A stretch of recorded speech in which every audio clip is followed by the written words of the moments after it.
There's a new name in the world of high-end picks. If you follow the bluegrass community, you know that we're very invested in our picks, and the name blue chip has become pretty well synonymous with mandolin, banjo, and bluegrass guitar picks. There are other companies making great picks, both big and small, but blue chip has the best hold on the market, and rightfully so, because they are fantastic. I've been using them for the last 10 years. I actually got my first one in a guitar store in Knoxville, Tennessee, on my way to my very first bluegrass contest. And it must have been good luck, because I ended up winning, not because I was the best player, but because I was the only mandolin player that showed up that year. And I've been using them ever since. I've gone through a lot of different styles, a lot of different thicknesses, and I've settled on the TP 1R60, which has 2 points and 1 rounded edge, so I can get a little bit of variety in my tone. But recently I've been hearing about a new company called Tone Slabs, which is a partnership between Frank Sullivan of Frank Sullivan and Dirty Kitchen and David Welch. And I really wanted to try him out. I have a lot of respect for Frank Sullivan as a player, especially for his tone, so I figured he'd probably be onto something if he was releasing a pick company. So I tried to get as close as I could to the blue chip so I could do a comparison video. So they actually do offer a similar shape. It's called the TS Tri-1 round, which has 2 points and a rounded edge. The TP1R60 is 1.5 millimeters thick, and so is this. So they should be pretty close. Alright, so before we get started on the side-by-side comparison, I should do a quick rundown of the gear that I'm using so you have an idea of how that affects the sound. For the guitar, I'll be using a Martin D18. For the mandolin, I'll be using a Collings MF5. I'll be playing into a Neumann KM184 small diaphragm condenser microphone, and that will be going into a Heritage HA73 preamp. I did make sure to change the strings on both of these instruments before doing this video, so you could have an idea of how these picks sounded on fresh strings. For the tune, we'll be playing Duck River, which is an old-time tune, but it actually fits really well when you're trying to work through a demo and get an idea of how something sounds, because it has a pretty wide range, and it's a very pretty melody.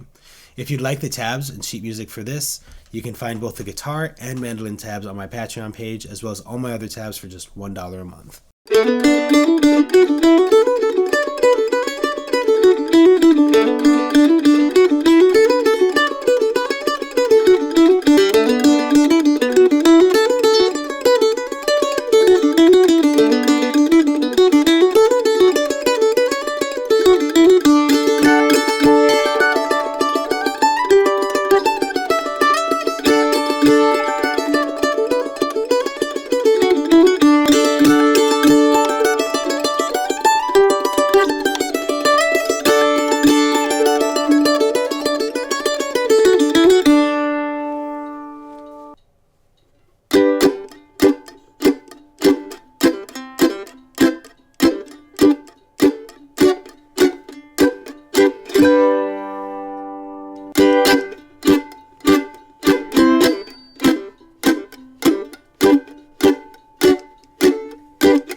Alright, this probably is going to feel like a cop-out, but I don't think either pick is better than the other.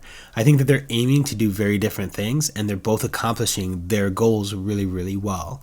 The blue chip pick is very warm and very full, And the tone slab is a little bit brighter, but it has amazing note separation. So I think you could have both picks and get a lot of options, a lot more options than you can get from either pick exclusively.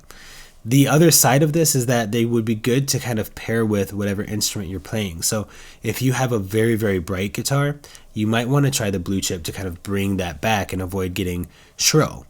If you have a guitar that feels a little bit muddy, the tone slab would be really, really good to kind of push some life into it. I really hope this video helped and gave you an idea of the difference that you're going to get from a tone slab versus a blue chip pick, and whether or not you wanted to pick one or both of them up. I do recommend both of them. They both seem like amazing picks, and I know that I'm going to get a lot of use out of them for my own personal playing.